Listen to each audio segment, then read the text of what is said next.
Det er rigtig hyggeligt at være her, og vi går sådan set ind for havehygge, så derfor så valgte vi at sove en time ekstra.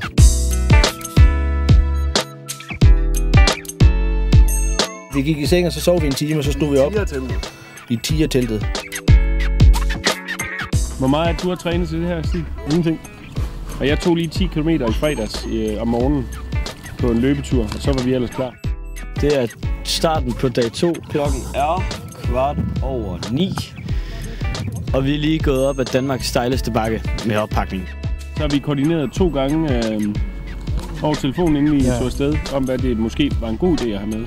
Det er vigtigt at handle proviant ind, så vi har investeret i 2,5 kilo grød.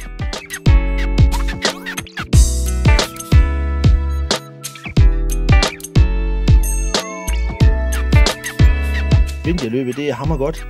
Men mindre, de kunne godt lige have tændt noget lys på den der post 5 der, fordi så har vi ikke gået rundt omkring den så mange gange. Proviant, det er vigtigt, og chokolade.